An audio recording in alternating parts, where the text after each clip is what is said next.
நல்லவர். இந்த 2026 ஆண்டில் மிக முக்கியமாக இந்த மாலை ஆராதனைகளில் நாம் the cost of true discipleship, சீசத்துவத்தின் கிரயம் விலை என்ன என்பதை பற்றி நாம் தியானிக்க போகிறோம். சீசத்துவத்தின் விலை கிரயம் என்ன என்பதை பற்றி நாம் தியானிக்க போகிறோம். இது மிக மிக முக்கியமான ஒரு காரியம். இன்றைக்கு இந்த மாலை இது மிகவும் ஒரு ஆசீர்வாதமான ஒரு செய்தியாக அமையும் என்று கர்த்தராகிய இயேசு கிறிஸ்துவுக்குள் நான் நம்புகிறேன். அதாவது ஆண்டவராகிய இயேசு கிறிஸ்து லூக்கா 14:26 ஒரு மிகப்பெரிய ஒரு அறிவிப்பை அவர் அறிவிக்கிறார். அது என்னவென்று சொன்னால், யாதொருவன் என்னிடத்தில் வந்து தன் தகப்பனையும் தன் தாயையும் மனைவியையும் பிள்ளைகளையும் சகோதரரையும் சகோதரிகளையும் தன் ஜீவனையும் வெறுக்காவிட்டால் எனக்கு சீசனாக இருக்க மாட்டான். எல்லாரும் வேத வசனத்தில் அதை கவனிங்க. லூக்கா 14:26 யாதொருவன் என்னிடத்தில் வந்து தன் தகப்பனையும் தாயையும் மனைவியையும் பிள்ளைகளையும் சகோதரரையும் சகோதரிகளையும் தன் ஜீவனையும் வெறுக்காவிட்டால் எனக்கு சீசனாய் இருக்க மாட்டான். இங்கே ஆண்டவர் தமக்கு சீசனாய் வரக்கூடியவன் செலுத்த வேண்டிய கிரயம் எவ்வளவு பெரியது என்பதை இங்கே அவர் காண்பிக்கிறார். ஒருவன் இயேசுவை தன்னுடைய இரட்சகராக ஆண்டவராக அல்லது அவன் ஏற்றுக்கொண்டு அவருக்கு சீசனாக அவன் இருக்க வேண்டும் என்று சொன்னால் அவன் எவ்வளவு பெரிய விலையை கொடுக்க வேண்டும், அது எவ்வளவு கிறிஸ்துவானவர், எவ்வளவு விலையேறப்பட்டவர் என்பதற்கு இந்த அறிவிப்பு ஒரு மாபெரும் அறிவிப்பாக இருக்கிறது. அப்போ கர்த்தராகிய இயேசு கிறிஸ்து சீசத்துவத்தினுடைய விலையை ஒருபோதும் அவர் என்ன பண்ணல, அதனுடைய காஸ்ட்டை மறைக்கவே இல்லை. அதை ஓப்பனாக டிக்ளேர் பண்ணுறார். அது எப்படி அவர் ஓப்பனாக அதை டிக்ளேர் பண்ணுறாருன்னு சொன்னால், இயேசுவை பின்பற்றினவர்கள் ஏராளமான மக்கள் அவர் என்ன பண்ணுறாங்க, அவரை வெளிப்படையாய் அவர்கள் பின்பற்றி வருகிறார்கள். இன்றைக்கும் ஆண்டவராக இயேசு கிறிஸ்துவை அநேகர் என்ன பண்ணுகிறார்கள், வெளிப்படையாய் பின்பற்றி வருகிறார்கள். அப்படி அவர்கள் இயேசுவை வெளிப்படையாக பின்பற்றி வந்தாலும் உண்மையான சீசத்துவம் என்பது வெறும் ஆண்டவரை வார்த்தைக்காக பின்பற்றுவதோ, நான் கிறிஸ்தவன், நான் இயேசு கிறிஸ்துவை வணங்குகிறேன் என்று சொல்லுவதினாலேயோ, அல்லது அவன் ஆண்டவரை துதிப்பதினாலேயோ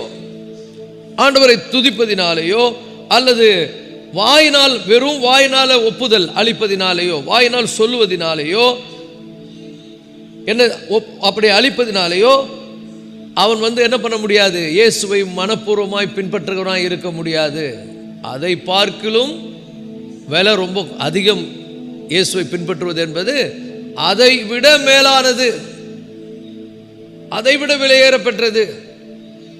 நான் இயேசுவை பின்பற்றுன்னு சொல்லிட்டா மட்டும் போதாது, நான் இயேசுவை துதிக்கிறேன் ஆராதிக்கிறேன் என்று சொன்னால் மட்டும் போதாது, நான் ஒரு கிறிஸ்தவன் என்று அவன் ஓப்பனாக சொன்னாலும் போதாது, அவன் அதை விட அதிகமான விலையை என்ன பண்ண வேண்டும், அவரை பின்பற்றுவதற்கு கொடுக்க வேண்டும். காரணம், அது அவ்வளவு மேலானது அப்படி என்பதை ஆண்டவர் இங்கே இந்த வார்த்தையின் மூலம் வெளிப்படுத்துகிறார். எவ்வளவு விலையேறப்பெற்றது என்பதை அவர் சொல்லுகிறார். என்னை பின்பற்ற வேண்டும் என்று சொன்னால், ஒரு பொருளை ஒருத்தர் அடையணும்னு விரும்புகிறான்னு வச்சுங்களேன். ஒரு பொருளை வாங்கணும்னா அதை வாங்கணும்னு சொன்னால் அதுக்கு கிரயம் கொடுக்கணும். அதுக்கு அவன் எவ்வளோ கொடுக்கணும், அது எவ்வளவு உயர்ந்ததோ அதுக்கான கிரயத்தை அவன் என்ன பண்ணணும், கொடுக்கணும். அவ்வளவற்றையும் அவ்வளோ பெருசாக அடையணும்னா, பெரிதான ஒன்றை அடையணும்னா அதிகமான கிரயம் கொடுக்கணும். அப்போ தான் அதை என்ன பண்ண முடியும், அடைய முடியும். இயேசுவை ஒருவன் பின்பற்ற வேண்டும் என்று சொன்னால், இயேசுனுடைய சீசனாக இருக்க வேண்டும் என்று சொன்னால், அவரை தன்னுடைய ஆண்டவராக இரட்சகராக ஒருவன் அங்கீகரிக்க வேண்டும் என்று சொன்னால், அவன் எவ்வளவு பெரிய விலை கொடுக்க வேண்டும் என்று சொன்னால், ஆண்டவர் இங்கே ஓப்பனாக சொல்றாரு, மறைக்கல, அப்படியே பிளைனா அப்படியே சொல்றாரு. என்ன சொல்றாரு, யாதொருவன் என்னிடத்தில் வந்து தன் தகப்பனையும் தாயையும் மனைவியையும் பிள்ளைகளையும் சகோதரரையும் சகோதரிகளையும் தன் ஜீவனையும் வெறுக்காவிட்டால் அவன் எனக்கு சீசனாக இருக்க மாட்டான். அப்போ நல்லா புரிந்து கொள்ளுங்கள், இவ்வளவு கிரயம் கொடுக்கணும். இவர்களை விட மேலானவர் அவர், இவர்களை விட அதிக விலை அவர் விலையேற பெற்றவர். அப்போ இந்த இடத்துல நம்ம பார்க்கும்போது ஆண்டவர் வந்து சொல்றாரு, இயேசுவின் மீது உள்ள உண்மையான அந்த உன்னதமான நிகரற்ற அன்பு நமக்கு தேவைப்பட வேண்டும். அதை நான் பெற வேண்டும் என்று சொன்னால் அந்த அன்பு எவ்வளவு விலையேறப்பட்டது என்பது இந்த உலகத்துக்கு நான் காண்பிப்பதற்கு இவ்வுலகத்தில் இருக்கிற எல்லாவற்றையும் விட, எல்லா பற்றுகளை விட, நான் பற்றி இருக்கிற எல்லாத்தை விட நான் பற்றக்கூடிய மேலானவர் யாரு? ஆண்டவராகிய இயேசு கிறிஸ்து. ஒரு ஆமென் சொல்லுவோமா? அல்லேலூயா. அப்போ இந்த உலகத்தில் நம்ம வந்து பொதுவாக நம்ம எடுத்துக்கொள்வோம், நியாயமாக நம்ம யாரை ரொம்ப அதிகமாக நேசிப்போம்னா, இங்கே ஆண்டவர் பட்டியல் எடுக்கிற தகப்பன், தாய், மனைவி, அப்புறம் பிள்ளைகள், இவங்கள தான் நம்ம வந்து சட்டப்பூர்வமாக அதிகமாக நேசிப்போம். ஆனால் இங்கே ஆண்டவர் சொல்கிறாரு, இவங்களை விட நீ அதிகமாக என்னை நேசித்தாதான் எனக்கு நீ என்ன பண்ண முடியும்? சீசனாய் இருக்க முடியும். அப்போது இதையெல்லாம் நம்ம வந்து கடந்து ஆண்டவருக்கு முன்னால் என்ன பண்ணணும்? இதையெல்லாம் கடந்து நிற்க வேண்டும். இதையெல்லாம் தாண்டி அவரை நான் என்ன பண்ணணும்? நேசிக்க வேண்டும். அப்போ அந்த வசனத்தில் ஆண்டவர் இதை யாருக்கு சொல்கிறாரு? சத்துருக்களுக்கு அல்ல, தன்னுடைய விரோதிகளுக்கு இதை சொல்லலை. தன்னை நேசித்து தான் பின்னால் வரக்கூடியவர்களுக்கு, அவர்களுக்கு ஆண்டவர் என்ன பண்ணுறாரு? இங்கே இந்த அறிவிப்பை அவர் அறிவிக்கிறார். நீ எனக்கு சீசனாக இருக்கணும்னு சொன்னால் நீ இவ்வளோ பெரிய விலைக்கிரயம் கொடுக்கணும்பா, நீ இவ்வளோ பெரிய காரியத்தை செய்யணும். அப்போ தான் நீ எனக்கு என்ன பண்ண முடியும்? உண்மையான சீசனாக இருக்க முடியும். இயேசுவினுடைய உண்மையான சீடனாக இருக்கணும்னா அவனுடைய குவாலிஃபிகேஷன் என்ன? அவனுடைய தகுதி என்ன? அவன் வந்து தகப்பனையும் தாயையும் மனைவியையும் பிள்ளைகளையும், ஏன் அவன் உயிரையும் கூட வெறுத்து விடாவிட்டால், இதை விட எனக்கு இவர் தான் முக்கியம் அப்படின்னு அதை இயேசுவை மேலானவராய் கருதாவிட்டால், அவரை பற்றி கொள்ளாவிட்டால், அவரை சார்ந்து கொள்ளாவிட்டால், இதையெல்லாம் இவங்களெல்லாம் நான் பெருசா நினைச்சுக்கின்னு அவரை வந்து என்ன பண்ண முடியாது? குறைச்சி மதிப்பிட முடியாது. இவர் இந்த உலகத்தில் அவருக்காக எதை வேண்டுமானாலும் இழக்கலாம், ஆனா எதற்காகவும் அவரை நான் இழக்க முடியாது. ஏன்னா அவர் அவ்வளவு விலையேற பெற்றவர். அவர் வந்து அவ்வளவு உயர்ந்தவர், அவ்வளவு அவருக்கு சீசனா இருக்கணும்னு சொன்னா அவனுடைய நிலை, அவனுடைய தகுதி இதுதான். இயேசுவுக்கு சீசனா இருக்கணும்னா ஆண்டவர் சொல்றது இதுதான். இன்னைக்கு நீங்க பார்த்தீங்கன்னா இதை வந்து ஆண்டவர் வந்து ரொம்ப அழகா வந்து சிம்பிளா சொல்றார். அவர்கிட்ட ஒருத்தன் வரணும்னு சொன்னா அவன் எப்படி வரணும்னு சொன்னா, உண்மையான இதயபூர்வமான ஒரு அர்ப்பணிப்பும் அன்பும் இல்லாமல் அவன் பின்பற்ற முடியாது. உண்மையான இதயபூர்வமான அர்ப்பணிப்பும் அன்பும் இல்லாவிட்டால் நாம் அவரை என்ன பண்ண முடியாது? பின்பற்ற முடியாது. அப்போ நல்லா புரிஞ்சுங்க. அதனால தான் இப்படி சொல்லிட்டாரு, யாதொருவன் அப்படின்னு சொல்றாரு. யார் வேண்டுமானாலும் என்னை பின்பற்ற வரலாம், யார் வேண்டுமானாலும் எனக்கு சீசனா இருக்கலாம். ஆனா அவனுடைய தகுதி என்ன? அவனுக்கு தகுதி என்ன இருக்கணும்? என்னை பின்பற்றணும்னா இத்தனை அம்சங்களை சொல்றாரு. முதல்ல தகப்பனையும் தாயையும் மனைவியையும் பிள்ளைகளையும் வெறுத்து விடாவிட்டால், தன் ஜீவனையும் வெறுத்து விடாவிட்டால். அப்ப நல்லா புரிந்து கொள்ளுங்கள். அப்ப ஆண்டவர் சொல்றாரு, என்ன பின்பற்ற வேண்டும் என்று சொன்னால், அதாவது இவர்களை விட இவர்களையும் தாண்டி மிக அதிகமாய் என்ன பண்ணணும்? நீ நேசிக்காவிட்டால் எனக்கு நீ சீசனாய் என்ன பண்ண முடியாது? இருக்க முடியாது. இவர்களை வெறுத்து விடாவிட்டால் எனக்கு சீசனாய் இருக்க முடியாது. அப்போ நல்லா புரிந்து கொள்ளுங்கள். இப்போ ஆண்டவர் என்ன சொல்றாருன்னா, இங்க வந்து ஒரு சாதாரண கிறிஸ்தவனா இருக்கிறத பத்தி பேசல, சீசனா இருப்பதை பத்தி பேசுறார்.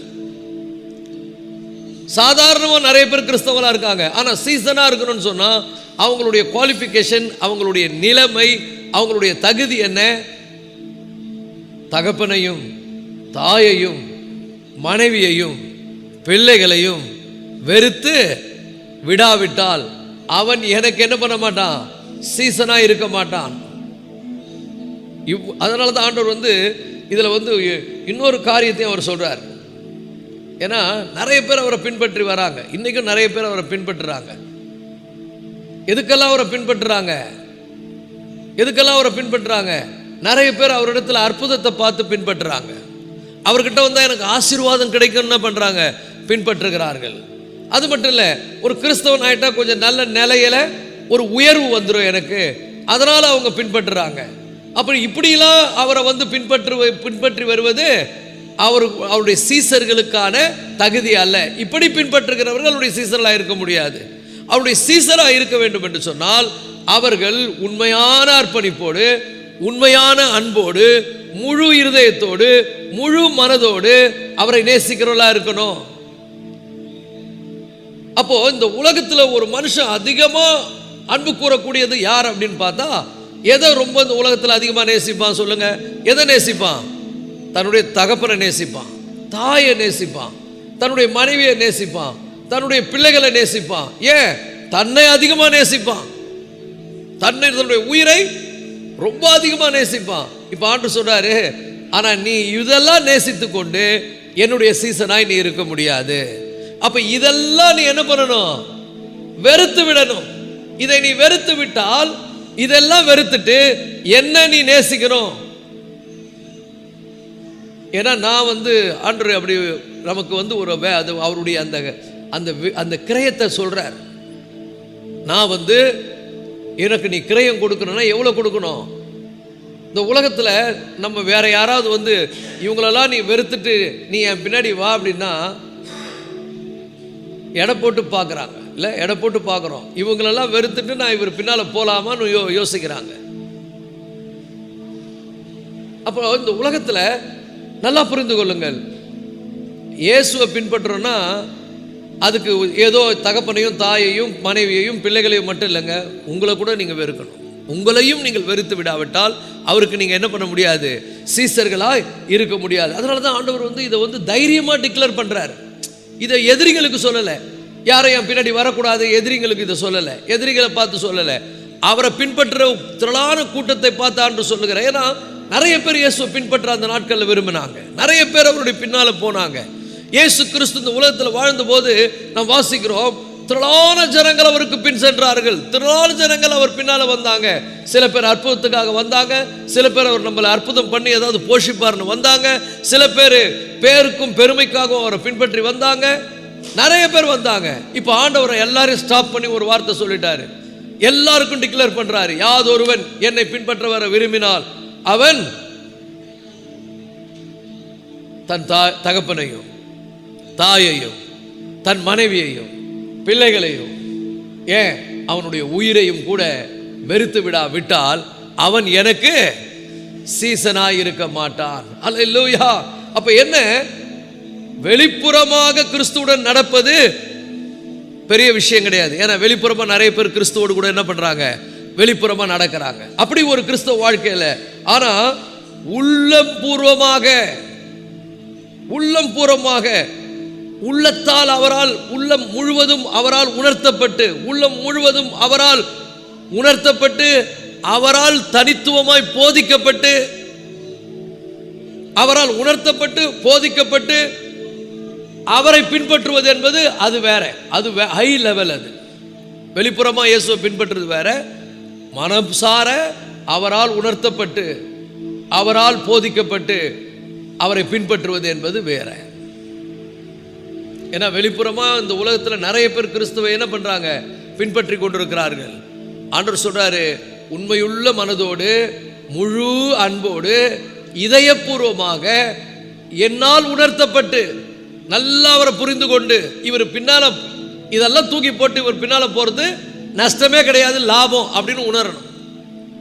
அதனாலதான் அப்போஸ்தலனாகிய பவுல் சொன்னாரு, எனக்கு லாபமா இருந்தவைகள் எவைகளோ அவைகளை கிறிஸ்துவுக்காக நஷ்டம் என்று விட்டேன், குப்பையுமாய் எண்ணுகிறேன். ஏனென்று சொன்னால் இந்த உலகத்தில் இருக்கிற மற்ற எல்லாவற்றை விட, ஏன் என் உயிரை விட இவர் மேலானவர். ஹல்லேலூயா. அதை வந்து அப்போஸ்தலனாகிய பவுல் அந்த கண்டுபிடிச்சார். அதனாலதான் இயேசு தன்னை பின்பற்றி எல்லாருக்கும் சொன்னதை இவர் கேட்கல, பவுல் கேட்கல. ஆனா அவர் உள்ளத்தில் உணர்த்தப்பட்டு இதயபூர்வமாய் தேவனை நேசித்து உண்மையான அன்போடு ஆண்டவர் எவ்வளவு மேலானவர், இயேசு கிறிஸ்து எவ்வளவு மேலானவர், அவருக்காக நாம் எதை வேணா இழக்கலாம், அவ்வளவு விலையேறப்பெற்றவர் என்பதை அவர் என்ன பண்றாரு, இதயபூர்வமாய் புரிந்து கொள்ளுகிறார். நீங்க எப்படி அவரை பின்பற்றுறீங்க இந்த வேலையில? இந்த வருஷம் எவ்வளவு நாள் இதை பேச முடியுமோ நாம் பேச போறோம். அப்ப நல்லா புரிந்து கொள்ளுங்கள் கர்த்தருடைய பிள்ளைகளை, கிறிஸ்து நம்ம எல்லாருக்கும் இதை ஒரு ஒரு கோடிட்டு காண்பிக்கிறார்.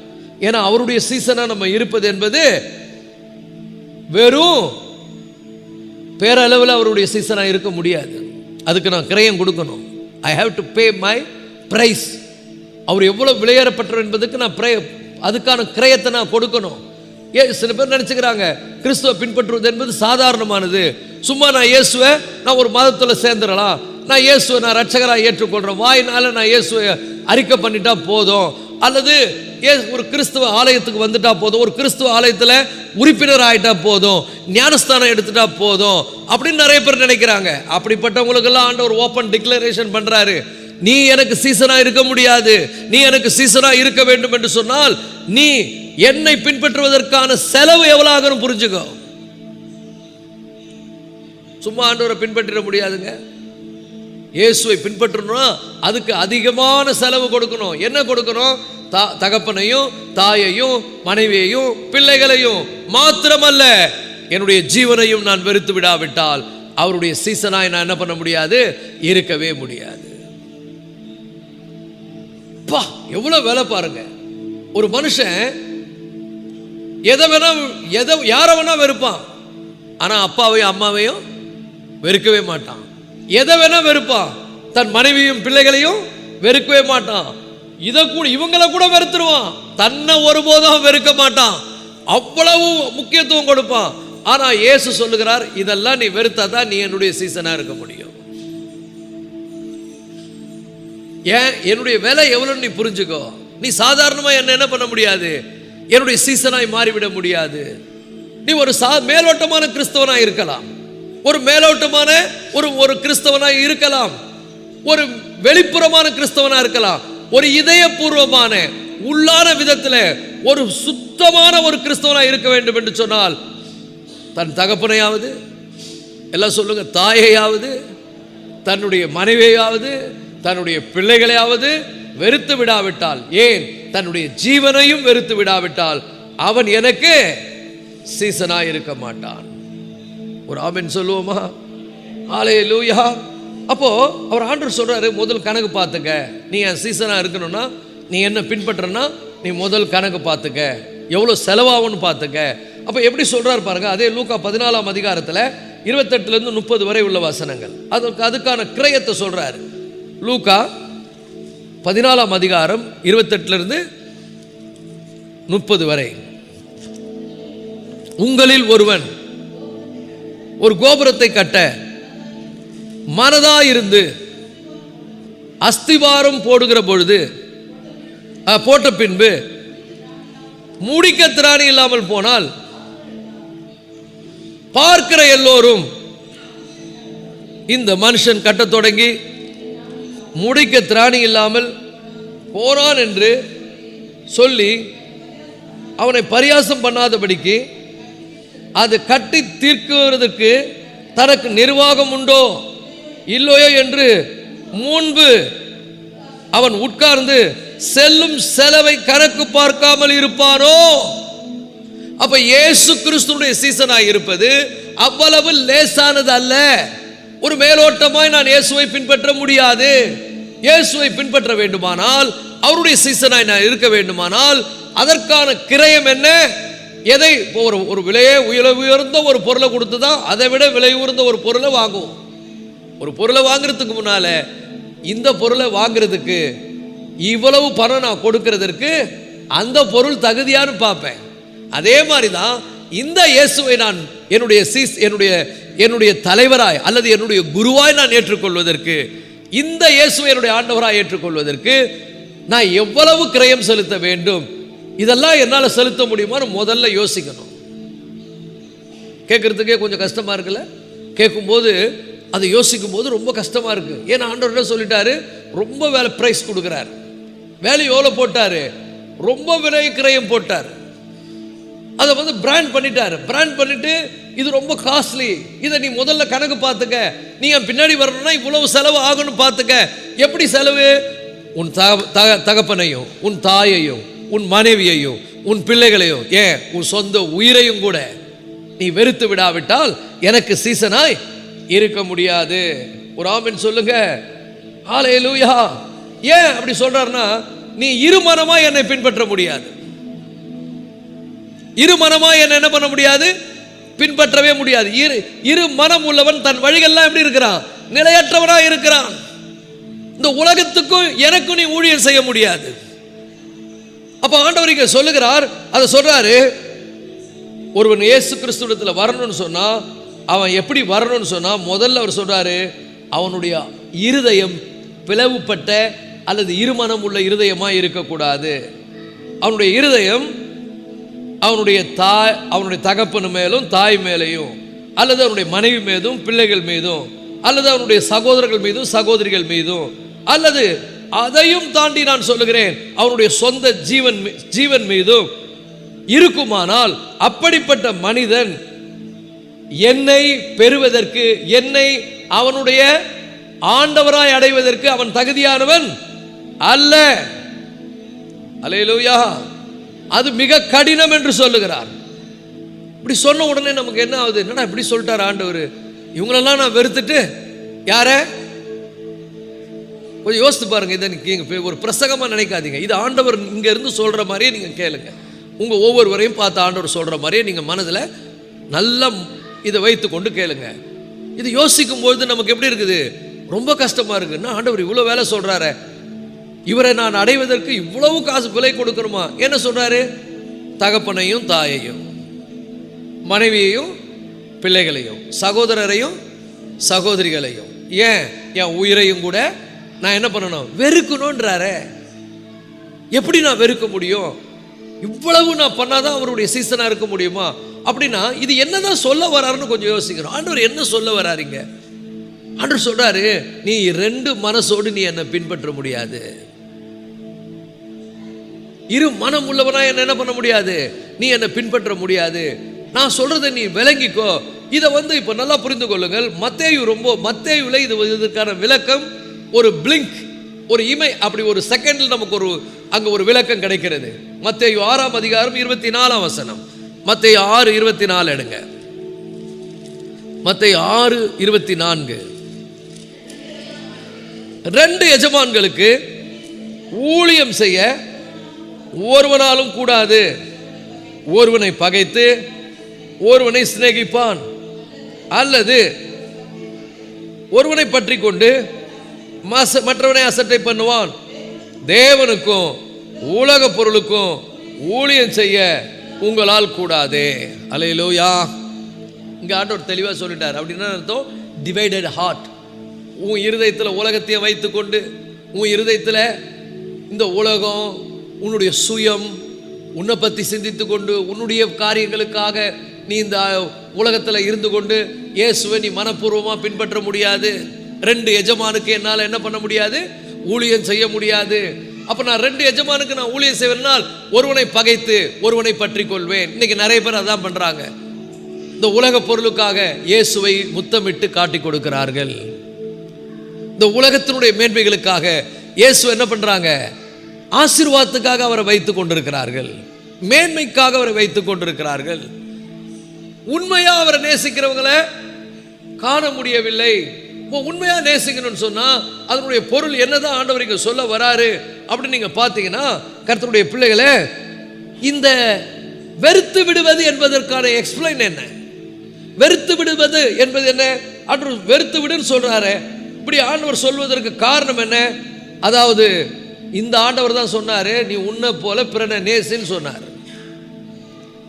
உன்னை நீ நேசிக்கிறது போல பிறனையும் நேசிப்பாயாகன்னு சொன்ன ஆண்டவர் உங்க அப்பாவையும் உங்க அம்மாவையும் உங்களுடைய பிள்ளைகளையும் உன்னுடைய மனைவியையும் நீ வெறுத்துருன்னு சொல்லுவாரா?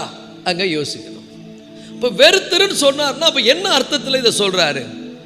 அதே மாதிரி நியாயப்பிரமாணத்தில் ஆண்டவர் வந்து இதை எழுதி இருக்கிறார். நீங்க பாத்தீங்கன்னா, உன்னை நீ நேசிப்பது போல உனக்கு அடுத்தவனையும் என்ன பண்ணுவ, நேசிப்பாயாக. லேவியராகமம் 19ஆம் அதிகாரம் 18ஆம் வசனத்தில் ஆண்டவர் சொல்றாரு, இதை கர்த்தர் தான் சொல்றாரு, உன்னை நேசிப்பது போல உன் அயலானை என்ன பண்ணுவாயாக, நேசிப்பாயாக. அல்லேலூயா. அப்போ நல்லா புரிஞ்சுங்க. இப்போ வெறுத்து விடு அப்படின்னு சொல்லும்போது இதை ஆண்டவர் என்ன சொல்லல, பாவம் நிலையில அவங்கள வெறுத்து விடுன்னு சொல்ல வரல. பாவம் வெறுப்பு அல்ல, இது பாவத்தினால் வருகின்ற வெறுப்பு அல்ல. அப்ப ஆண்டவர் நேசின்னு சொல்லி கொடுத்தவர் இவர் தான். நீ அன்பு கூறுவாயாக, உன் தாயும் தகப்பனையும் கனம் பண்ணுவாயாக, உன் தாயும் தகப்பன் மீதும் அன்பு செலுத்துவாயன்னு சொன்னவர் தான். உன்னுடைய அயலானை நேசின்னு சொன்னவர் இவர் தான். இப்படி சொன்னவர் எப்படி வெறுத்து விடுன்னு சொல்லுவார்? அப்ப வெறுத்து விடுன்னு சொன்னாக்கா இது பாவ வெறுப்பு அல்ல, பாவத்தின் விளைவாய் வரக்கூடிய வெறுப்பு அல்ல. ஒரு ஆமென் சொல்லுவோமா? அப்ப இந்த வெறுப்பு என்பது என்னன்னு சொன்னா, இதனுடைய அர்த்தம் என்னன்னு சொன்னா, இதை நீங்க வேதத்தில் வாசிக்கும் போது குறைத்து ஒன்றை ஒன்றை உயர்வாய் கருதுவது, இன்னொன்னு அதை விட குறைவாய் கருதுவது. ஒன்று ரொம்ப அதிகமாக நேசிப்பது, இன்னொன்று கொஞ்சமாக நேசிப்பது. ஆனால் அது எப்படின்னு சொன்னால், நீங்கள் ஆதியாகமம் புஸ்தகத்தில் 29ஆம் அதிகாரத்தில் 31ஆம் வசனத்தில், அங்கே 29ஆம் வசனத்தில் லேயால் என்ன பண்ணப்பட்டால், வெறுக்கப்பட்டால் அப்படின்னு வாசிக்கிறோம். ராகேல் என்ன பண்ணப்பட்டால், நேசிக்கப்பட்டால். வெறுக்கப்பட்டால்னா அவ புறம்பே தள்ளப்படலை, புறம்பே தள்ளப்படலை, அவளை தூக்கி ஓரமாக வச்சிடல. லேயாலை விட அதிகமாக ராகேலை அவன் நேசித்தான். அதான் பொருள். அப்ப இந்த உலகத்துல தாய் தகப்பன், மனைவி, பிள்ளைகள், என் சொந்த உயிர், இவைகளை விட நான் அதிகமாக நேசிக்க வேண்டியவர் யார்? ஆண்டவராகிய இயேசு கிறிஸ்து. இதுதான் பொருள். அவங்கள வெறுத்துருன்னா தூக்கி போட்டு நீ அப்படியே நீ வந்துடணும். இன்னைக்கு நிறைய பேர் இப்படி போதிக்கிறாங்க, எல்லாத்தையும் தூக்கி போட்டு நீ என் பின்னாடி வந்துடணும் ஆண்டவர் சொல்லிட்டார். அதை சொல்லலை. ஆண்டவர் என்ன பண்ண சொல்றாரு? அவர்களை விட, அந்த வார்த்தையை தான் பயன்படுத்துறாரு. என்ன சொல்றாரு? யாராவது ஒருவன் இவங்களை விட என்ன அதிகமாக நேசிப்பான் என்றால், அப்படின்னா அர்த்தம் அவங்கள நேசிக்காதன்னு அர்த்தம் கிடையாது. அவர்களை விட, என் உயிரை விட, என்னுடைய தாயை விட, என்னுடைய தகப்பனை விட, என்னுடைய மனைவியை விட, என்னுடைய பிள்ளைகளை விட, என் உயிரை விட நான் அதிகமாக நேசிக்கிறவர் ஆண்டவராகிய இயேசு கிறிஸ்து. அதற்கு தகுதியானவர் அவர். ஒரு ஆமென் சொல்லுவோம். அப்ப நல்லா புரிந்து கொள்ளுங்கள். நீங்க உபாகமம் 21:15 எடுத்தீங்கன்னா அங்க ஊரிம் தும்மிம் அதை பத்தி நம்ம வாசிக்கிறோம். உபாகமம் 21:15.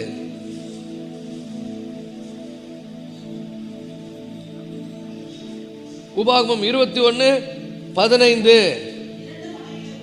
2 மனைவிகளை உடையவன் ஒருவன் மற்றவள் மேல் வெறுப்பாயிருக்கிற, அப்ப கவனிங்க, 2 மனைவிகளை ஒருவன் ஒருத்தின் மேல் வெறுப்பாயும் மற்றவள் மேல் விருப்பாயும் மற்றவள் மேல் வெறுப்பாயும் இருக்க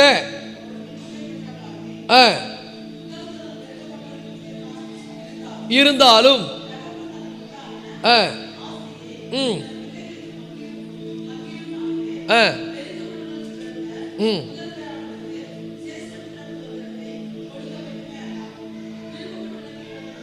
அப்ப இங்க பாருங்க, 2 மனைவிகளை உடையவன் ஒருத்திய அதிகமாக நேசிக்கிறான், ஒருத்திய குறைச்சா நேசிக்கிறான். அவ்வளவுதான் அது பொருள். வெறுத்துட்டான்னு சொன்னதால் தூக்கி போட்டுல, ஏன்னா அவங்களுக்கும் பிள்ளைகள் பிறக்குது. அப்போ நல்லா புரிந்து கொள்ளுங்கள். ஆண்டவர் இப்படி சொல்லும் போது தாயையும் தகப்பனையும் பிள்ளைகளையும் மனைவியையும் வெறுத்து விடுன்னு சொன்னா, உன் ஜீவனையும் வெறுத்து விடுன்னு சொன்னா, இவைகளை பார்க்கிலும் யாரை தான் மேலா வைப்பது? கிறிஸ்துவை மேலாய் வைப்பது. இப்போ ஒரு எக்ஸாம்பிள் சொல்றேன். கிறிஸ்துவின் நிமித்தம் ஆண்டவர் சொல்றாரு, என் நிமித்தமாவது சுவிசேஷத்தின் நிமித்தமாவது தாயையாவது தகப்பனையாவது மனைவியாவது பிள்ளைகளையாவது விட்டவன் எவனும். ஏன்னா இப்போ நான் இயேசுவை ஏற்றுக்கொண்ட பிறகு என்னுடைய மனைவியோ என்னுடைய பிள்ளைகளோ நீங்க இயேசுவை பின்பற்றினால் நான் உங்க கூட இருக்க மாட்டேன், நீங்க இயேசுவை விட்டுட்டு வாங்கன்னு சொன்னா இங்க நான் தீர்மானம் பண்றேன் யாரை விடணும். நீங்க நிறைய பேர் என்ன பண்ணிடுறாங்கன்னா இயேசுவை விட்டுறாங்க. ஏன்னா அவர் அவ்வளவு குறைச்சி மதிப்பிடுறாங்க. நான் வேல்யூ பண்ணணும். இவர்களை விட என் உயிரை கூட நான் ஏன் பரிசுத்தவான்கள் இயேசுவை பின்பற்றின சீசர்கள்லாம் தங்களுடைய ஜீவனையே தியாகமாய் செலுத்தினார்கள்னா தன் ஜீவனை விட இயேசு உயர்ந்தவராய் அவர்கள் நினைத்தார்கள். தன்னுடைய உயிரை விட அவர் மேலானவர் என்று நினைத்தார்கள். ஆகவே தான் நீங்க இன்னைக்கும் நிறைய பேர் ஆண்டவருக்காக உயிரை கொடுக்கிறார்கள். ஏன் உயிரை பெருசா நினைக்கல? ஐயோ என்னை விட்டுருங்க, நான் இயேசுவை மறுதளிக்கிறேங்கன்னு ஏன் சொல்ல மாட்டேன்றாங்க? ஏன்னா அவங்களுக்கு தெரியும் தன்னுடைய உயிரை விட தன் ஜீவனை விட அவர் உயர்ந்தவர். அவருக்காக உயிரை விட்டால் அது நஷ்டமே கிடையாது. தன் ஜீவனை இழக்கிறவன் அதை ரட்சித்துக் கொள்வான். ஒரு ஆமென் சொல்லுவோமா? அப்போ ஒரு சீசனா இருக்கணும்னு சொன்னா இந்த உலகத்தில் இருக்கிற மற்ற எல்லாவற்றை விட உயர்ந்தது எது? தாயும் தகப்பனும் மனைவியும் பிள்ளைகளும். என் உயிர் தான் எனக்கு பெருசு, அதுக்காக தான் இந்த உலகத்தில் இருக்கிறேன். ஆனா அதை கூட என் ஆண்டவருக்காக நான் விடுவேன் என்று சொன்னால் இவைகள் எல்லாவற்றை விட என் நேசர் பெரியவர். இப்போ இந்த உலகத்தில் இவைகள்லாம் எனக்கு இருக்குது. அப்போ ஏன் இவைகள் இருக்குதுன்னா இவர்களை விட நான் அவரை அதிகமாக நேசிக்கிறேன். வெறுத்து விட்டா அவங்களெல்லாம் தள்ளி விடுறதில்லை, அவங்கள துரத்தி விடுறதில்லை, அவங்கள வேணான்னு அனுப்பி விடுவதில்லை. அவங்களுக்கே தெரியணும், அவங்களும் அதை தான் சொல்லணும். நான் உங்களை விட ஆண்டவர் அதிகமாக நேசிக்கிறேன், நான் உங்களை விட அதிகமாக நேசிக்கிறேன். ஏன்? என் உயிரை விட நான் இயேசுவை என்ன பண்ணுகிறேன்? நேசிக்கிறேன். இப்படி ஒரு நிலைக்கு வருகிறவர்கள் தான் உண்மையான சீடர்கள். ஒரு ஆமென் சொல்லுவோமா? அல்லேலூயா. யோவான் 12:25 அவர் சொல்லுகிறார், தன் ஜீவனை நேசிக்கிறவன் அதை இழந்து. யோவான் 12:25 அதை இழந்து போவான். இந்த உலகத்தில் தன் ஜீவனை வெறுக்கிறவனோ அதை நித்திய ஜீவ காலமாய் காத்து கொள்ளுவான். அல்லேலூயா. தன் ஜீவனை நேசிக்கிறவன் அதை இழந்து போவான். நேசிக்கிறவன் ஒருத்தங்க ஆண்டவரை விட உயிரை ரொம்ப பெருசா நினைக்காது. ஆண்டவரை விட நான் ரொம்ப நேசித்தால், என் சுயத்தை நான் நேசித்தால், நான் என்ன பெருசா நினைத்து கொண்டிருந்தால் என்னுடைய வாழ்க்கை நஷ்டத்தில் தான் முடியும். என்னை விட என் தேவன் தான் பெரியவர். அதனால தான் அவர் என்ன சொல்றாரோ அதன்படி நான் வாழணும். எனக்கு நான் முக்கியத்துவம் கொடுப்பதை விட தேவனுக்கு நான் முக்கியத்துவம் கொடுக்கிறேன். ஒரு ஆமென் சொல்லுங்க. அப்போ என்னுடைய ஆசையை விட என்னுடைய விருப்பத்தை விட அவருடைய சித்தமே முக்கியம் என்பதை நான் முதலாவது வைக்கிறேன். இப்படி இருக்கிறவன் தான் அவருடைய சீசன். இந்த உலகத்தில் இருக்கிற மற்ற எல்லாவற்றை விட எனக்கு லாபமாக இருக்கிறவைகளை எவைகளோ அவைகளை கிறிஸ்துவுக்காக, இயேசு கிறிஸ்து என்று வரும்போது அவைகளை நஷ்டம் என்று விடுகிறேன், குப்பையுமாய் எண்ணுகிறேன். இவைகளுக்காக என் இயேசுவை நான் விட மாட்டேன், என் இயேசுவுக்காக இவைகளை எல்லாம் நான் விட்டு விடுவேன். ஒரு சூழ்நிலை வருது, இப்போ கவர்மெண்ட் ஒரு ஆர்டர் போடுது, கிறிஸ்தவங்களுக்கெல்லாம் குடியுரிமை கிடையாது, கிறிஸ்தவங்களுக்கெல்லாம் இந்த ஊரில் சொத்து வச்சிருக்க முடியாது அப்படின்னா நான் போய் என் பேரை நான் இல்லைங்க, நான் கிறிஸ்டின இயேசுவை பின்பற்ற மாட்டேங்கன்னு போக மாட்டேன். இது எல்லாவற்றையும் இழந்தாலும் என் இயேசு எனக்கு போதுமானவராய் இருப்பார் என்று நான் இயேசுவை என்னுடைய சொந்தமாய் கொள்வேன். ஆனால் இழந்து போன அத்தனையும் கர்த்தர் சொல்லுகிறார், என் நிமித்தமாவது, சுவிசேஷத்தின் நிமித்தமாவது, மனைவியாவது, பிள்ளைகளையாவது, கணவனையாவது, வீடுகளையாவது, சொத்துக்களையாவது விட்டவன் எவனோ அவன் இம்மையிலே, மறுமையிலே கிடையாது, இங்கேயே இம்மையிலே துன்பங்களோடு கூட நூறத்தனையான ஆசீர்வாதங்களையும் மறுமையிலே நித்திய ஜீவனையும் பெற்றுக்கொள்வான் என்று ஆண்டவர் வாக்கு கொடுக்கிறார். அல்லேலூயா. அப்ப நல்லா புரிந்துங்க, ரெடி டு லிவ். அப்படி ஒரு சூழ்நிலை வருமானால் நான் மற்ற எல்லாவற்றை விட என் இயேசுவை நான் நேசிக்கிறேன். ஒரு ஆமென் சொல்லுங்க. அவரை நான் என்னுடைய முழு மனதோடு நேசிக்கிறேன். அப்பதான் ஒருத்தன் அவன் உண்மையான சீசன். உண்மையான சீசன் என்ன? இது மேலையும் அதே அன்பை வைத்துக்கொண்டு அவர் மேலையும் நான் அன்பை அதே மாதிரி வைக்க முடியாது. இவைகள் மீது நான் குறைச்ச அன்பு தான் வச்சிருக்கிறேன், அவர் மீது நான் அதிக அன்பு வைத்திருக்கிறேன். வேல்யூன்னு வரும்போது யார் விலையேறப்பட்டவர்? கிறிஸ்துதான் விலையேறப்பட்டவர். என் ஜீவன் என்று வரும்போது என் ஜீவனை பார்க்கலும் அவர் மேலானவர். ஒரு ஆமென் சொல்லுங்க. என்ன காப்பாத்திக்கிறதுக்கு நான் அவரை விட மாட்டேன், அவரை ஆதாயப்படுத்திக் கொள்வதற்கு என் ஜீவனையும் கொடுப்பேன். இவங்க தான் உண்மையான சீசர்கள். ஒரு சூழ்நிலை வரும்போது இன்னைக்கு நிறைய பேர் என்ன பண்றாங்க, அற்பமான, அதான் ஒரு பாட்டு கூட பாடுறோம், மண்ணுக்காக மாணிக்கத்தை விட்டிட மாட்டேன். இந்த உலகம், இந்த உலகத்தில் உள்ளவைகள் கர்த்தருடைய அன்பை விட்டு பிரிக்கிறதற்கு நம்மை அது கவர்ச்சித்தாலும், அது நம்மை இழுத்தாலும் நாம நிலையில நிற்கணும். என் விருப்பம் அல்ல, அவருடைய சித்தமே முக்கியம். என் விருப்பத்தை பார்க்கிலும் அவருடைய சித்தமே மேலானதே. ஹல்லேலூயா. அப்போ ஒரு மனதோடு நான் அவரை, முழு மனதோடு நான் அவரை தொழுது கொள்வேன். நாத்துல ஒரு கால் சவுத்தில் ஒரு கால் இருக்க மாட்டேன். வேல்யூன்னு வந்தா எது வேல்யூன்னு எனக்கு தெரியும்.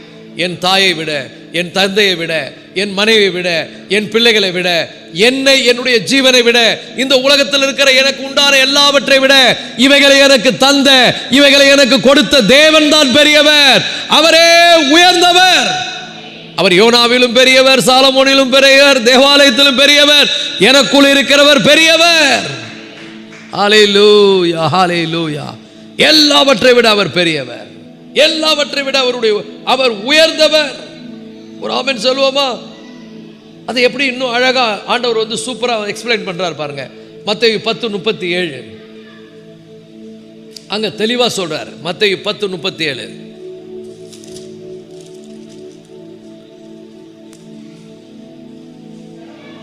தகப்பனையாவது தாயையாவது, நல்லா புரிஞ்சுங்க, நேசிக்கவே கூடாதுன்னு சொல்லுங்க. அந்த வார்த்தை அண்டர்லைன் பண்ணுங்க. என்னிலும் அதிகமாக நேசிக்கிறவன் எனக்கு பாத்திரம். அப்படின்னா அர்த்தம், அவங்கள நேசி, அவங்கள எனக்கு கம்மியா நேசி. என்னை விட மேல அவங்கள வச்சிடாத. எனக்காக நீ எதை வேணா இழக்கலாம், அதை நான் பார்த்துக்குவேன். அந்த அளவுக்கு என்ன நீ வேல்யூ பண்ற. அவர் எவ்வளவு விலையேற பெற்றவர். ஆனா இந்த உலகத்தில் இருக்கிற யாருக்காகவும், ஏன் என் ஜீவனுக்காகவும், இந்த உலகத்தில் இருக்கிற மேன்மைகளுக்காக நான் இயேசுவை விடவே மாட்டேன். அதான் என்று சொல்றாரு, தகப்பனையாவது தாயையாவது என்னிலும் அதிகமாய் நேசிக்கிறவன். அப்படின்னா என்ன சொல்ல வராரு?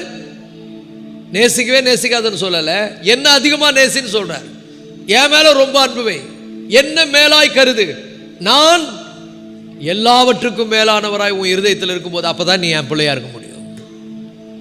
அப்பதான் நீ எனக்கு, you are my follower, you are my disciple. If you want my disciple, இந்த குவாலிஃபிகேஷன் உனக்கு இருக்கணும். இயேசுவை எல்லாவற்றுக்கும் மேலாக கருதுவது. அப்ப ஆண்டவர் அவங்களை நேசிக்காதன்னு சொல்லிட்டாரா? இல்ல. அப்பாவை நேசிக்கலாம், அம்மாவை நேசிக்கலாம், மனைவியை நேசிக்கலாம், பிள்ளைகளை நேசிக்கலாம். ஏன்னா அன்பு கூறுன்னு கற்றுக் கொடுத்தவர் யார்? அவர்தான். ஆனா அவர் முன்னிறுத்தும் போது அவரை விட இவர்கள் எல்லாம் சற்று குறைவானவர்கள் தான். ஏன்னா இவைகளை எல்லாம் எனக்கு கொடுத்தவர் அவர். கொடுத்தவர் முக்கியம், கொடுக்கப்பட்டவைகள் அல்ல. கொடுத்தவரே எனக்கு மேலானவர். எனக்கு ஜீவனை தந்தவர் அவர். எனக்கு இந்த உலகத்தில் அப்பாவை, அம்மாவை, மனைவியை, பிள்ளைகளை, எனக்கு உண்டான எல்லாவற்றையும் கொடுத்தவர் அவர். எனக்காக தன்னுடைய ஜீவனையே கொடுத்தவர் அவர். அவருக்காக என் ஜீவனை கொடுப்பது தவறல்ல.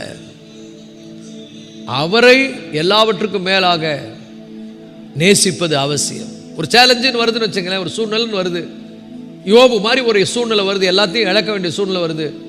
என்ன பண்ணுவீங்க? யோபு மனைவி மாதிரி பேசுவீங்களா? யோபு மாதிரி பேசுவீங்களா? எனக்கு தெரியாது, கர்த்தருக்கு தான் தெரியும்.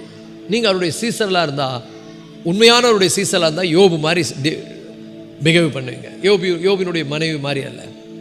யோபு என்ன சொன்னார்? கர்த்தருக்கு ஸ்தோத்திரம் என்று சொன்னார். கர்த்தரை ஆராதித்தார். நீர் நல்லவர்.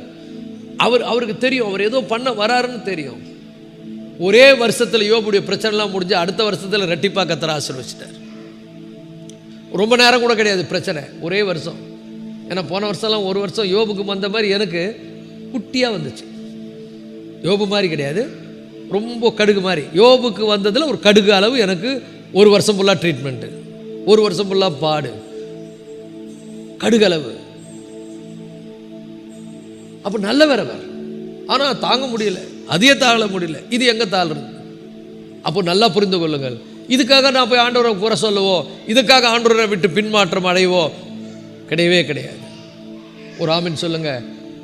அதனால தான் வேதம் சொல்லுது, நல்ல போராட்டத்தை போராடு, ஓட்டத்தை முடிச்சிரு, விசுவாசத்தை காத்துக்கொள். ஒரு ஆமீன் சொல்லுவோமா? It's very important. அப்போ ஆண்டவர் ரொம்ப நல்ல தேவன். அவர் கற்றுக் கொடுக்கிறார். இந்த உலகத்தில் இதெல்லாம் நான் தாண்டா அவனுக்கு கொடுத்துருக்கிறேன், கொடுக்கப்பட்டவைகள் மேலே ரொம்ப அன்பு வச்சிடாத, கொடுத்த என்ன நேசின்றார். நிறைய பேர் இதை பார்த்து ஆச்சரியப்படுறாங்க, என்னடா ஆண்டவர் இப்படி ஒரு காரியத்தை சொல்லிட்டாருன்னு. ஆமாம், இதுதான் ப்ரைஸு. இந்த பொருளுடைய வேலை இவ்வளோதாங்க. தங்கத்துக்கும் இரும்புக்கும் உள்ள வேல்யூவை பார்த்தீங்கன்னா தங்கம் தாங்க மேலானது. தங்கத்துக்கும் வைரத்துக்கும் உள்ள வேல்யூவை பார்த்தீங்கன்னா வைரம் தாங்க வேல்யூ மேலானது. இந்த உலகத்தில் இருக்கிற எல்லாவற்றை பார்த்து என் உயிரையை விட நான் பார்த்தேன்னா என் ஆண்டவராக இயேசு கிறிஸ்து எல்லாவற்றை விட மேலானவர். அவருக்காக எதையும் இழக்க முடியும். ஹல்லேலூயா. அவர் மேலானவர். அவரையே நான் என்ன பண்ணுவேன்? நேசிக்குவேன், நேசிப்பேன். ஹல்லேலூயா. அப்போ என்ன பண்ணுங்க, என்ன ஆண்டவர் சொல்றார் பாருங்க. ரொம்ப ஒரு ஆழமான காரியத்தை சொல்றார். இயேசு கிறிஸ்துவின் மீது நீங்க வைக்கக்கூடிய அந்த அன்பு, அந்த அன்புக்கு போட்டியாக இந்த உலகத்தில் நிறைய பேர் வருவாங்க. பக்கத்தில் பார்த்து சொல்லுங்க, நீ இயேசு மேல வைத்திருக்கிற அன்புக்கு போட்டியாக நிறைய பேர் வருவாங்க, போட்டி போடுவாங்க. ஏய், நீ அவரை விட்டு என்ன நேசின்னு உலகம் வந்து சொல்லும், நீ அவரை விட்டு என்ன பின்பற்றுன்னு சொல்லும், மாம்சம் சொல்லும், இந்த உலகத்தில் இருக்கிற பொருட்கள் சொல்லும், இந்த உலகத்தில் இருக்கக்கூடிய பணம் சொல்லும், இந்த உலகத்தில் இருக்கக்கூடிய பதவி சொல்லும், இந்த உலகத்தில் இருக்கக்கூடிய மேன்மைகள் சொல்லும். இப்ப நான் தான் முடிவு எடுக்கணும், நான் தான் முடிவு எடுக்க வேண்டும். அப்போ போட்டியாக வரும்பொழுது நான் நிக்கணும் ஆண்டவருக்காக. ராவின் சொல்லுங்க, போட்டி போட்டுன்னு நம்மளை இழுக்க பார்க்கும். அதான் பாடணும், லோக சுக மேன்மை எல்லாம் எந்தனை கவர்ச்சித்தால், பாவ சோதனைகள் எல்லாம் என்னை பற்றினால், பூரண அழகுள்ளவர் பூவில் எந்தன் வாழ்க்கை அதில், நீரே போதும் வேறே வேண்டாம் எந்த நண்பர் இயேசுவே, மண்ணுக்காக மாணிக்கத்தை விட்டிட மாட்டேன். ஹல்லேலூயா, ஹல்லேலூயா. அப்ப நல்லா புரிந்து கொள்ளுங்கள், இந்த உலகத்தில் போட்டிடும். சிலது வந்து சொல்லும், நான் உன்னை பெத்த அப்பண்டானோ, நான் உன்னை பெத்த அம்மாடானோ, நான் உன் சொந்த புள்ளனோ, நான் உன்னுடைய மனைவி, உன்னை நான் எவ்வளோ நேசிக்கிறேன்னு சொல்லும். அது ரொம்ப நம்மளை நேசிக்க பார்க்கும், ரொம்ப அப்படியே ரொம்ப நேசித்து போட்டி போடும் ஆண்டவருடைய அன்பிலிருந்து நம்மளை பிரிக்க. இந்த என் உயிர் சொல்லும், ஐயோ நீ என்ன இயேசுவை பின்பற்ற, நீ என்ன நேசின்னு சொல்லும் உயிர். அதுக்கு நம்ம சொல்லணும், இல்லை இதெல்லாம் அவர் கொடுத்தார், எனக்கு கொடுக்கப்பட்டதை விட கொடுத்தவர் தான் எனக்கு முக்கியம். ஹல்லேலூயா. எனக்கு ஜீவனை கொடுத்தவர் அவர், எனக்கு நல்ல தகப்பனை, தாயை, நல்ல சகோதரர்களை, சகோதரிகளை, நல்ல மனைவியை, நல்ல பிள்ளைகளை. ஆனா இவங்களே சில நேரத்தில் டேன் ஆயிடுவாங்க. பார்த்துங்க, நம்ம நல்ல சகோதரர்கள் என்றோம், பார்த்தா வேற மாதிரி ஆயிடுறாங்க. திடீர்னு ஒரு காலகட்டம் வரும்போது நல்ல சகோதரிகள் என்றோம், வேற மாதிரி ஆயிடுறாங்க. தாய், நல்ல தாய் என்றோம், தாயை சில நேரத்தில் நமக்கு எதிராக மாறிடுறாங்க, தகப்பனே மாறிடுறாங்க. அப்ப நல்லா புரிந்து கொள்ளுங்கள், இந்த உலகத்தினுடைய அன்பு மாறும், என்றென்றும் மாறாதது இயேசு கிறிஸ்துவினுடைய அன்பு, என்னாலும் மாறாதது இயேசுனுடைய அன்பு. அவ்வளவு விலையேறப்பெற்றவர். எல்லாம் மாறிடும், இயேசு ஒருபோது நம்மை விட மாட்டார். அப்ப அவருடைய அன்பு மேலானது. நல்லா புரிந்து கொள்ளுங்கள். இது வந்து நம்ம கிட்ட மோதம், நெருக்கம், இந்த உலகம் மோதம், பாசம், இவங்கெல்லாம் லீகல், சட்டப்பூர்வமாக இவங்கெல்லாம் வந்து நம்மளை நேசின்னுவாங்க. நான் தானே உன் அப்பா, நான் தானே உன் அம்மா, நான் தானே உன் மனைவி, நான் தானே உன் பிள்ளை அப்படின்னு சொல்லும்போது நீங்கள் சொல்லணும், நீங்கள் தான் என்னுடைய தாய், நீ தான் என் தகப்பன், நீ தான் என்னுடைய மனைவி, நீ தான் என் பிள்ளைங்க. ஆனால் உங்களெல்லாம் எனக்கு கொடுத்தாரு, அவர் எனக்கு உங்களை விட மேலானவர், அவரையே நான் அதிகமாக நேசிக்கிறேன். அவங்களே கேட்கணும், நீ முக்கியமா, உன்னை கொடுத்தவர் எனக்கு முக்கியமா? அப்போ இந்த உலகமானாலும் சரி, இந்த உலகத்தில் உள்ளவைகளானாலும் சரி, மாம்ச இச்சைகளானாலும் சரி, பாவமானாலும் சரி, ஏன் பிசாசு சில நேரத்தில் வெவ்வேறு வடிவத்தில் வந்து நம்மளை கவர்ந்து இழுக்க பார்ப்பான். ஆனா நான் தான் தீர்மானம் எடுக்கணும், இந்த போட்டியில நான் யாரை ஜெயிக்க வைக்கணும்? இயேசுவை தான் ஜெயிக்க வைக்கணும். ஒரு ஆமென் சொல்லுவோமா? அப்ப நல்லா புரிந்து கொள்ளுங்கள், உலகத்திலேயே நமக்கு ரொம்ப வேண்டியவங்க யாருங்க? அப்பா அம்மா, மனைவி பிள்ளைங்க, சகோதர சகோதரிகள். ரொம்ப நம்ம நேசிக்கக்கூடியது எதுங்க? என் உயிர், என் ஜீவன். இதை பார்க்கிலும் நான் அதிகமாக நேசிக்க வேண்டியது யாரு? என்னுடைய அப்பாவையும் அம்மாவையும், மனைவியையும் பிள்ளைகளையும், சகோதரர்களையும் சகோதரிகளையும், எனக்கு ஜீவனையும் கொடுத்த அவரை தான் நான் நேசிக்க வேண்டுமே ஒழிய கொடுக்கப்பட்டவைகளை அல்ல. அப்படி ஒரு முடிவுக்கு வரும்போது தான் நான் அவருடைய சீசன். கொடுக்கப்பட்டவைகள் இருக்கட்டும், அவைகளை நேசிக்கிறேன். ஆனா இவைகளை பார்க்கிலும் நான் யாரை அதிகமாக நேசிக்கிறேன்? இயேசுவை நான் அதிகமாக நேசிக்கிறேன். ஏன்னா இவைகளை பார்க்கிலும் அவர் விலையேற பெற்றவர், அவ்வளவு வேல்யூ உள்ளவர். அப்போ ஏசப்பாவுடைய அன்பை விட்டு பிரிக்கிறதுக்கு இதெல்லாம் போட்டி போட்டுக்கின்னு வரும். சட்டப்பூர்வமானது இதெல்லாம். இதுல என்ன ஒன்று தப்பு இருக்குது? நீ என்ன தானே நேசிக்கிறேன்னு சொல்லும். உங்களை நேசிக்கிறேன் தான், ஆனா உங்களை விட அதிகமாக இயேசுவை நேசிக்கிறேன். சொல்ல முடியுமா யாராவது இங்க?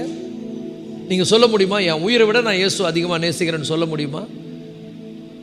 என்னுடைய தாய் தகப்பனை விட, என்னுடைய மனைவி பிள்ளைகளை விட, என் கூட பிறந்த சகோதர சகோதரிகளை விட, எனக்கு உண்டான எல்லாவற்றை விட நான் யாரை அதிகமாக நேசிக்கிறேன்? அவரை தான் நேசிக்கிறேன்னு உங்களால் அறிக்கை பண்ண முடியுமா? ஏன்னா இதெல்லாம் நம்மக்கிட்ட என்ன பண்ணும்? போட்டி போடும். நீ என்ன விட்டுட்டு எங்கே போகிறன்னு கேட்கும். நீ என்ன விட்டுட்டு ஏன் அதெல்லாம் பின்பற்றுறன்னு கேட்கும். நீங்கள் தான் முடிவெடுக்கணும். இல்லை, நீ முக்கியம்தான் இல்லைன்னு சொல்ல, ஆனால் உன்னை விட அதிகமாக முக்கியம் அவர் எனக்கு அப்படின்னு சொல்லணும். அவங்க தான் யாரு? இயேசு கிறிஸ்துனுடைய சீசர்கள். ஒரு ஆமென் சொல்லுவோமா? ஹல்லேலூயா. இப்போ ஒரு உதாரணம் தரேன் பாருங்க. ஒரு கணவன் ஒரு மனைவி, உண்மையான அன்புக்கு உதாரணம் சொல்றேன், உண்மையா வேல்யூ பார்க்குறோங்க. ஒரு கணவன் ஒரு மனைவிங்க. இந்த கணவன் ஒரு வீட்டில் பிறந்தாரு, வளர்ந்தாரு. அவருக்கு அப்பா அம்மா சகோதரர்கள் சொந்தங்கள் எல்லாம் இருக்கிறாங்க. மனைவி ஒரு வீட்டில் பிறந்தாங்க, வளர்ந்தாங்க. அவங்களுக்கு அப்பா அம்மா சொந்தங்கள்லாம் இருக்கிறாங்க. கல்யாணம் ஆகுது. 2 பேரும் வெவ்வேறு இடத்த விட்டு சார்ந்த உடன்படிக்கைக்கு வராங்க. உடன்படிக்கையில் தேவ சமூகத்தில் உடன்படிக்கையிட்டு அவங்க என்ன பண்ண, கணவன் மனைவி மாறாங்க. அவனை உடனே ஆண்டவர் கணவனை பார்த்து என்ன சொன்னாரு? இது நிமித்தம் புருஷன் தன் தாயையும் தகப்பனையும் விட்டு தன் மனைவியோடு இசைந்திருப்பான், அவர்கள் ஒரே மாம்சமாக இருப்பார்கள். விட்டுன்னா என்ன அர்த்தம்? அவங்கள விட அதிகமாக நீ உன் மனைவியை தான்டா நேசிக்கணும். பெண்ணே, நீ அவங்கள விட அதிகமா உன் கணவனை தான் நேசிக்கணும். 2 பேருக்குமான பாடம் அது. இதுதான் உண்மையான அன்பு.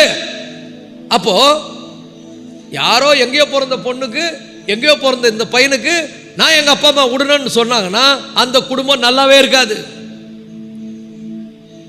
அப்ப அதனுடைய மீனிங் என்ன? அவர்களை விட பொண்ணே நான் உன்னை ரொம்ப உயிருக்கு உயிரா நேசிக்கிறேன். பொண்ணே நான் உன்னை உயிருக்கு உயிரா நேசிக்கிறேன்.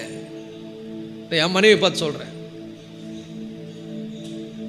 என் மனைவி என்ன சொல்லுவாங்க? அவர்களை விட உங்களை நான் உயிருக்கு உயிரா நேசிக்கிறேன். இதுக்கு பேர் என்னது? இதுதான் உண்மையான கணவன் மனைவியினுடைய உறவு. அப்ப ஆண்டவரிடத்துல வரும்போது, இவ்வளவு நாள் இந்த உலகத்துல எங்க அப்பா அம்மா என்ன பெத்தாங்க, வளர்த்தாங்க, என் கூட பிறந்த சகோதரர்கள், என் மனைவி, என் பிள்ளைங்க, ஆண்டவரே இவங்களெல்லாம் நான் எப்படி விட்டு நான் உங்களை பின்பற்ற முடியும்னு சொன்னா, நீர்தான் ஆண்டவரே என்னுடைய உண்மையான மனவாளன், நான் உங்களுடைய உண்மையான மனவாட்டி, உமக்கும் எமக்கும் நடுவில் எதுவும் வருவதற்கு நான் விட மாட்டேன். எத்தனை பேருக்கு நான் சொல்றது புரியுது? நம்ம நினைக்கிறோம் இது எப்படி சாத்தியமாகணும்? சாத்தியமாகுது உலகத்துல.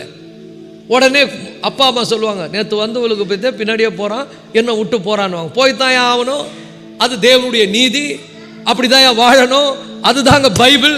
ஒரு ஆமென் சொல்லுங்க. சில நேரத்தில் அப்படியே போட்டி போடுவாங்க. அப்பாவும் அம்மாவும், இந்த சைடு சொந்தக்காரங்களும், அவங்களும் இவங்களும், உலகம் போட்டி போடும். நீங்கள் ஒரே ஸ்டாண்டர்டாக நிற்கணும். இல்லை, நான் என் மனைவிக்காக வாழ்வேன், நீங்கள் சொல்ல என் கணவனுக்காக வாழ்வேன்.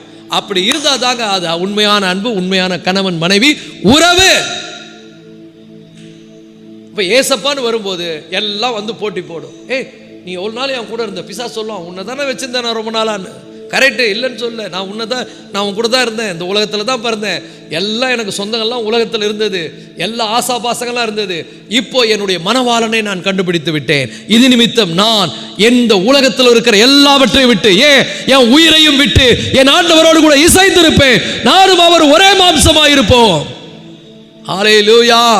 இவன் தான் உண்மையான சீசன். எல்லாத்திலையும் ஆசை வச்சுக்கின்னு, இதில் பாதி வாயை வச்சுக்கின்னு, அது பாதியில் வாயை வச்சுக்கின்னு இயேசுவை நான் பின்பற்ற முடியாதுங்க, எல்லாவற்றையும் வெறுக்கணும், இதெல்லாம் இருக்கட்டும். பட் இதை விட அதிகமாய் அவரை நேசிக்கிறேன். ஆண்டவர் சொல்லிட்டார், இது நிமித்தம் கணவன் தன் தாயின் தகப்பனை விட்டு பிரிந்து தன் மனைவியோடு சேர்ந்திருப்பானா அவங்கள தூக்கி போட்டுட்டு வான்னு சொல்ல. நீங்க 2 பேரும் ஒரே மாம்சம், அவங்க உங்க அப்பா அம்மா, அப்படிதான் ட்ரீட் பண்ணும். அது மாதிரி தான் தாயும் தகப்பனும் இருக்கட்டும், மனைவி பிள்ளைகள் இருக்கட்டும், ஏன் உயிர் கூட இருக்கட்டும், தப்பு இல்லை. ஆனா இதை பார்க்கிலும் இதை தந்த என் தேவன் தான் எனக்கு பெரியவர். ஹல்லேலூயா. எத்தனை பேருக்கு புரியுது? ஒரு அல்லேலூயா, ஒரு ஆமேன், ஒரு உற்சாகப்படுத்துறோம் ஒண்ணுமே கிடையாதுங்க.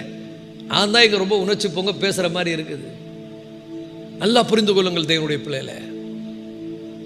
யாதொருவன் என்னை பின்பற்ற வர விரும்பி தன் தாயாவது தன் தகப்பனையாவது தன் மனைவியாவது பிள்ளைகளையாவது ஏன் தன்னுடைய ஜீவனாவது வெறுக்காவிட்டால் அவன் எனக்கு சீசனாக இருக்க முடியாது. ஹல்லேலூயா, ஹல்லேலூயா. ஸோ நல்லா புரிந்து கொள்ளுங்கள் கர்த்தருடைய பிள்ளைகளை. இதுக்கு பேர் தான் இந்த ரகசியம் பெரிது என்று அப்போஸ்தலனாகிய பவுல் சொல்றார். இந்த ரகசியம் பெரியது. நான் கிறிஸ்துவையும் சபையும் பற்றி சொல்லுகிறேன். கணவன் மனைவி பற்றியே சொல்லிக்கிட்டு வந்துட்டு டக்குன்னு அப்படி போட்டார் பாருங்க. இந்த ரகசியம் பெருசு, நான் கிறிஸ்துவையும் சபையும் பற்றி சொல்லுகிறேன். எப்படி கனெக்ட் பண்றார் பாருங்க.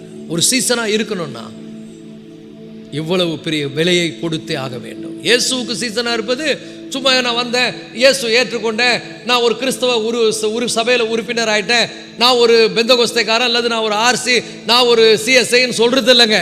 அவன் கிறிஸ்தவன் அல்ல. இந்த உலகத்தில் இருக்கிற எல்லாவற்றை விட எது பெருசு? தாய் தகப்பன், கணவன் மனைவி, பிள்ளைகள், உறவுகள், உயிர், இதெல்லாம் விட யார் பெருசு? இயேசுவே பெரியவர். ஒரு ஆமென் சொல்லுவோமா? ஹல்லேலூயா, ஹல்லேலூயா. அப்ப நல்லா புரிந்து கொள்ளுங்கள்.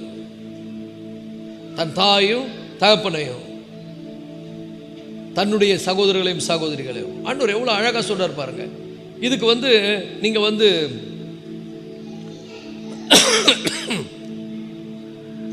ஹிஸ்டாரிக்கல், ஒரு ஹிஸ்டாரிக்கலா நீங்க சரித்திரபூர்வமா நீங்க பார்த்தீங்கன்னா இயேசு கிறிஸ்துவை ஏற்றுக்கொண்ட நிறைய பேர் அரசர்கள், ஆரம்ப காலத்தில் அரசர்கள், ராஜாக்கள், பெரிய பெரிய நில சுவாந்தார்கள், ஜமீன்தார்கள். இயேசுவை கண்டுபிடிச்ச உடனே எல்லாத்தையும் ஆண்டவருக்காக கொடுத்துட்டு அவங்க என்ன பண்ணாங்க? சாதாரணமாக வந்துட்டாங்க. எனக்கு இந்த பதவியெல்லாம் வேணாம், ராஜான்ற பதவி வேணாம், பெரிய அது ஜமீன்தார்ன்ற பதவி வேணாம், நான் சாதாரணமாகவே இருக்கிறேன், இதெல்லாம் ஆண்டவருடைய ஊழியத்துக்கு கொடுக்குறேன்னு கொடுத்துட்டு வந்துட்டாங்க. அந்த நாட்கள் அதெல்லாம் சரித்திரத்தில் படிச்சங்கன்னா ரொம்ப வியப்பா இருக்கும். அப்பனா பார்த்துங்க, அவங்க தான் உண்மையான சீசர்கள். ஏன்னா அதெல்லாம் அவங்களுக்கு போட்டி போடுது. என்ன நேசி, என் பதவியை நேசி, என் பட்டத்தை நேசின்னு சொல்லும் போது, இல்லை உன்னை விட எனக்கு அதிகம் யாரு? ஆண்டவர் தான் அப்படி என்கிற ஒரு விலை கிரயத்தை அவங்க கொடுக்க ஆரம்பித்தார்கள். பெரிய பெரிய பரிசுத்தவான்கள், பெரிய பெரிய சிடி ஸ்டார்ட் என்கிறவரை பற்றி நீங்கள் சரித்திரத்தில் படிச்சீங்கன்னா, அவர் இங்கிலாண்டில் ஒரு பெரிய கிரிக்கெட் வீரர் மாத்திரம் இல்லை, முன்னணி நட்சத்திர வீரர். அப்பவே பல லட்சம் டாலர்களை சம்பாதித்தவர். அப்போ ஒரு காலகட்டத்தில் அவங்க அப்பா பெரிய கோட்டீஸ்வரன், பெரிய பணக்காரன். ஒரு காலகட்டம் வந்தபோது அவர் இயேசுவை ஒரு மீட்டிங்கில் போய் பார்க்குறாரு. இயேசுக்கு இருதயத்தை கொடுக்குறாரு. கொடுத்த உடனே கொஞ்ச நாள் அவரே கிறிஸ்துவ ஆண்டுக்குள்ளே வளர்றாரு. வளர்ந்த உடனே அவருக்கு ஒரு ஆண்டு பேச ஆரம்பிக்கிறாரு. பேச ஆரம்பித்த உடனே தன்னுடைய சொத்துக்கள் எல்லாவற்றையும் விற்கிறாரு. வித்து என்ன பண்ணுறாரு? அன்னைக்கு இருந்த பெரிய பெரிய ஊழியக்காரர்கள், உண்மையான ஊழியக்காரர்களுக்கு பங்குகளை அனுப்பிவிட்டு கொஞ்சம் தொகையை எடுத்துக்கொண்டு ஆப்பிரிக்காவில் போயிட்டு வாழ்நாள் முழுவதும் ஆப்பிரிக்க மக்களுக்காக ஊழியம் செய்து அந்த ஆப்பிரிக்க மண்ணிலேயே புதைக்கப்பட்டு அநேக ஆப்பிரிக்கர்களை கர்த்தரிடத்தில் கொண்டு வந்து வழி நடத்தினார். பெரிய இயேசுவினுடைய சீசர்கள் கூட பாருங்க, அவங்க எல்லாம் பார்த்தா சும்மா பிச்சைக்காரன் கிடையாது. நிறைய பேர் நினைக்கிற மாதிரி இயேசுவை பின்பற்றுறவங்களாம் பிச்சைக்காரன் கிடையாதுங்க. எல்லாம் பெரிய பெரிய பிஸ்னஸ் மேன், பெரிய பெரிய படிப்பாளிகள், இவங்கெல்லாம் பின்பற்றினாங்க. இயேசுவை ரட்சகராக ஏற்றுக்கொண்டு அவர் மரித்து உயிர் தெழுந்து அவரை தரிசித்த பிற்பாடு எல்லாத்தையும் தூக்கி போட்டு ஆண்டவருக்கு திருப்பணி செய்ய வந்தார்கள். உயிரையும் கொடுத்தார்கள். இயேசுடைய சீசர்கள் அநேகர் தங்கள் ஜீவனை இயேசுவுக்காக கொடுத்தார்கள். காரணம் என்னன்னா, இயேசு எவ்வளவு வேல்யூன்னு அவங்க தெரிஞ்சு போச்சு. இயேசப்பா எவ்வளவு வேல்யூ, எவ்வளவு விலையேற பெற்றவர். அவருக்கு உயிரை கொடுக்கறது ஒன்றும் பெருசு கிடையாது. சொற்ப காசு, சொற்ப விலை. இதை கொடுத்தனா எனக்கு பெரிய நித்திய ஜீவனை அவர் எனக்கு தருவார். ஒரு ஆமென் சொல்லுவோமா? ஹல்லேலூயா. ஆகவே கர்த்தருடைய பிள்ளைகளை நன்றாய் புரிந்து கொள்ளுங்கள். இந்த உலகத்தில் இருக்கிற மற்ற எல்லாவற்றை விட கிறிஸ்து மேலானவர். இன்னைக்கு இதோட நிறுத்துறேன். அடுத்த வாரத்தில் இன்னும் சுவாரஸ்யமான நிறைய காரியங்களை, சீசத்துவத்தினுடைய கிரயம் என்ன, சீசத்துவத்தினுடைய விலை கிரயம் என்ன, எப்படி அவரை நம்ம பின்பற்றணும் அப்படி என்பதை பற்றி தெளிவாக புரிந்து கொள்வோம். ஏன்னா இது பாதியில் கேட்டு நிறுத்தினீங்கன்னா உங்களுக்கு குழம்பிடுவீங்க. அதை டீட்டெயிலாக நீங்கள் கேட்கும் பொழுது நீங்கள் ஆசீர்வதிக்கப்படுவீர்கள். எல்லாரும் எழுந்திருப்போம். ஆண்டவருக்கு முன்னால் சொல்லுவோம், ஆண்டவரே, நான் உம்மை உண்மையான மனதோடு, உண்மையான உணர்வுபூர்வமாக, மிகுந்த ஆண்டவரே, முழு இருதயத்தோடு, முழு அன்போடு, முழு அர்ப்பணிப்போடு உம்மை நான் நேசிக்கும்படி